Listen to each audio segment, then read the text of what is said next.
Et bonjour à tous et bienvenue dans cette revue de presse. Aujourd'hui dans l'actualité, on a un très gros morceau qui est le projet Pegasus.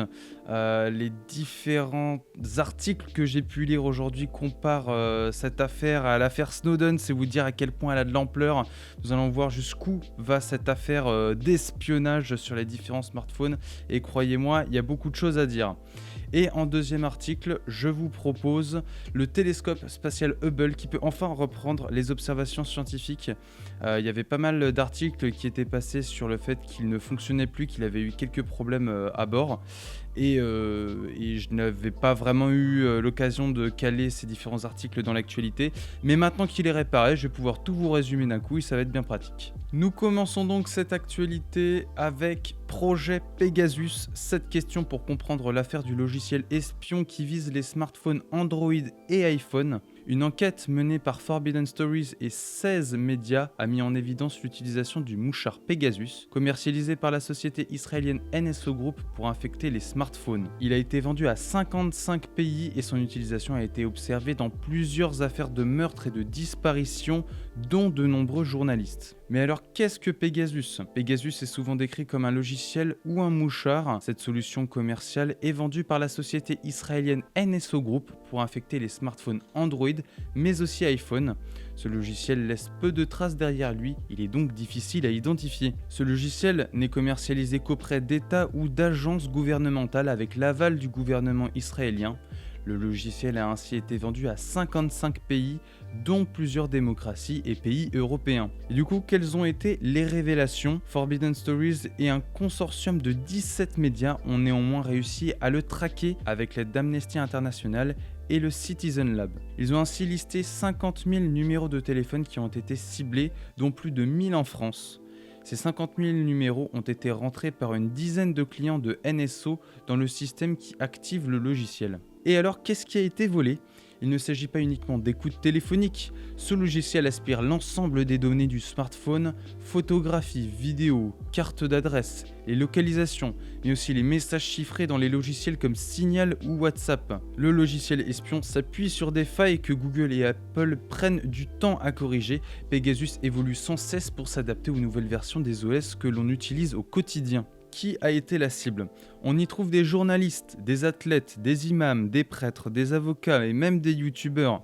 Une trentaine de journalistes et de patrons de médias français figurent sur la liste des cibles de Pegasus dans des rédactions aussi variées que Le Monde, Le Canard Enchaîné, Le Figaro ou encore l'AFP et France Télévisions. Le nom d'Edwin Pennell est présent. Le fondateur de Mediapart avait critiqué la répression policière des manifestations du RIF ainsi que celui d'Éric Zemmour par exemple.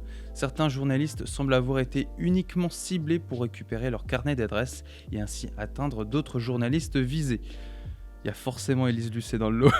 Le grabuge qu'elle fait, il y a forcément Élise Lucet dans le lot. Et du coup, quelles conséquences sur tout ce système d'espionnage ? On retrouve le logiciel derrière plusieurs scandales qui ont fait mener au meurtre et à la disparition de nombreux opposants journalistes. C'est le cas par exemple de Jamal Khashoggi, l'éditeur saoudien de Washington Post assassiné le 2 octobre 2018 à Istanbul en Turquie qui a fait énormément de bruit. L'entreprise NSO continue d'expliquer qu'ils développent cette solution en toute bonne foi. Selon eux, elle a permis de sauver de nombreuses vies. Alors oui, vous êtes bien mignons, mais on vous croit pas. En tout cas, on vous croit plus. On vous croyait pas avant de toute façon.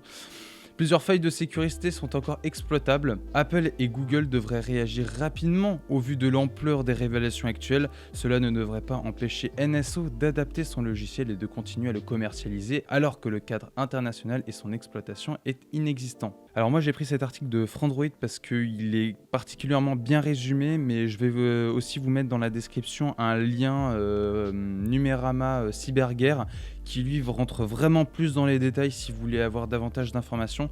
Mais là l'objectif c'était pas non plus de passer trop de temps dessus. Là le résumé était assez clair. Mais voilà, un gros morceau qu'on a aujourd'hui. La semaine commence assez bien. On se tient au courant bien entendu s'il y a de nouvelles news sur le sujet. La seconde actualité que je voulais aborder aujourd'hui, c'est le télescope spatial Hubble qui peut enfin reprendre les observations scientifiques.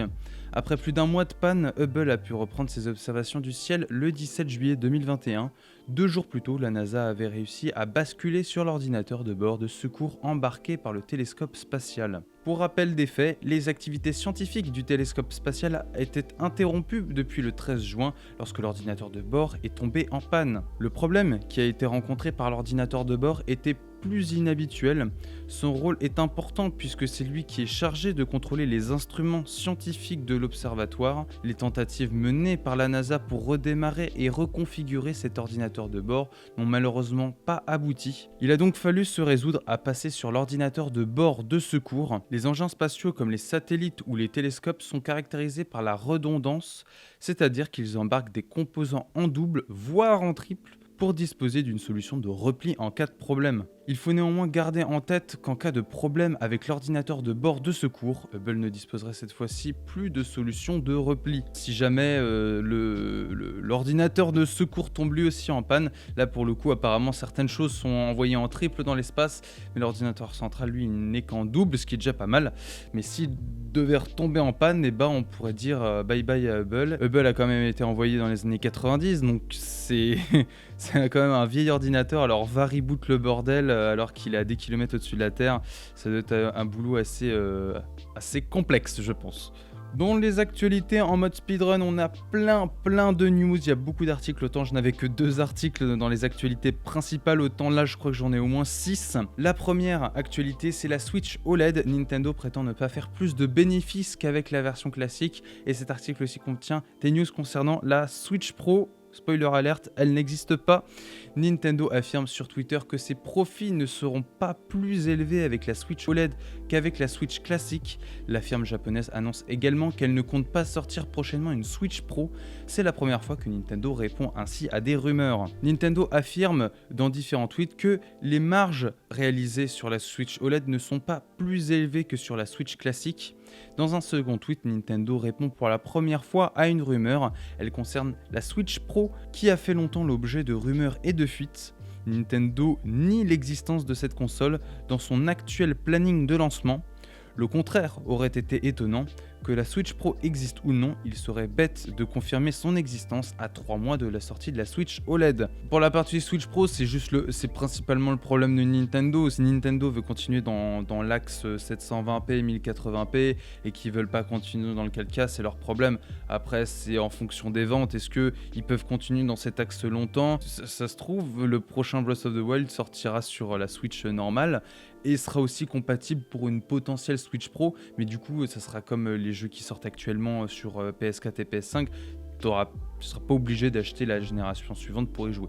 Donc bon, pour moi c'est plus le problème de Nintendo plus que le problème des joueurs actuellement. Nous continuons sur les consoles portables avec le Steam Deck qui se vend à 5000$ sur eBay. Valve va peut-être tenter d'empêcher les scalpers d'acheter toutes les précommandes de sa prochaine console portable, le Steam Deck, mais cela n'a pas empêché les opportunistes de vendre aux enchères leurs précommandes. Pour lutter contre les scalpers, aussi appelés les spéculateurs en français, parlons français, seuls les comptes Steam créés avant juin 2021 pouvaient tenter leur chance sur le premier lot de précommandes du Steam Deck.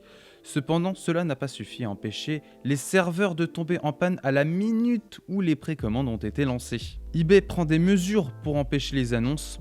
Le site de vente en ligne eBay devrait retirer les annonces concernant le Steam Deck de Valve puisque cette pratique viole la politique de prévente du site web. Celle-ci stipule spécifiquement que tous les articles en prévente répertoriés sur le site web doivent être expédiés dans les 30 jours. Les vendeurs ne pourront donc pas expédier la console dans le temps imparti puisque le Steam Deck ne sera pas disponible avant décembre. Très rapidement, le vol spatial de Jeff Bezos avec Blue Origin, quand, à quelle heure, comment suivre le décollage en direct. Le vol dans l'espace est prévu pour ce mardi 20 juillet. Blue Origin commencera à retransmettre les préparatifs à partir de 13h30 heure française. Le décollage depuis le Launch City 1 situé au Texas est prévu à 15h pour un vol suborbital qui devrait durer 11 minutes. Rappelons que cet horaire est susceptible d'évoluer en fonction des conditions météo, voire d'éventuels problèmes techniques. Vous pouvez suivre l'événement en direct à partir de 13h30 sur le site blueorigin.com. spatial.com et sur la chaîne YouTube de la compagnie spatiale. Vous pouvez retrouver les liens sur cet article et cet article est bien évidemment disponible en description comme tous les articles que nous avons vus aujourd'hui. Avant-dernier article pour clôturer cette revue de presse, la vraie histoire des 3800 PlayStation 4 Slim dans une ferme ukrainienne ne concerne pas les crypto-monnaies. Pour rappel, nous avions parlé d'un article qui concernait du coup, oui, ces 3800 PlayStation 4 qui avaient été retrouvés dans une ferme. L'article expliquait que c'était apparemment une ferme pour les crypto-monnaies. Eh bien, pas du tout. C'était bien pour farmer de l'argent virtuel, mais pas des cryptos. Des bots pour FIFA Ultimate Team. Une enquête menée par une agence de presse locale a révélé qu'il s'agissait d'un réseau générant des pièces de monnaie dans le jeu FIFA Ultimate Team. La monnaie FUT ou FUT, je ne sais pas comment on le dit, est essentiellement une monnaie de jeu qui vous permet de constituer l'équipe de vos rêves en achetant des joueurs. On peut également tenter sa chance et acheter des packs FUT dans le magasin et les ouvrir pour avoir une chance d'obtenir un bon joueur. Je vous passe les résumés de comment ils ont fait pour farmer les différentes pièces du jeu, etc. avec toutes leurs consoles, mais c'est des bots qui farmaient les pièces à leur place et ensuite ils devaient sans doute revendre des comptes avec des joueurs préachetés au sein de ces comptes. Donc voilà, c'est juste pour remettre un point de vérité sur cet article que nous avions vu il y a quelques jours. Et pour terminer cette actualité encore sur de la crypto, la police malaisienne écrase au rouleau compresseur des machines de minage de Bitcoin. La vidéo est sur l'article si vous voulez la voir. Des mineurs de Bitcoin ont été condamnés à 8 mois de prison après avoir volé pour 2 millions de dollars d'électricité. La police locale a détruit leurs machines de manière assez spectaculaire au rouleau compresseur. Un sacré message envoyé aux différents mineurs. Voilà, j'aime bien mettre ce genre de petit article en fin de revue de presse. Et bien, c'est sur cet article que nous arrêtons. J'espère que l'actualité vous aura plu. Et sur ce, nous on se retrouve demain pour une nouvelle revue de presse. Salut!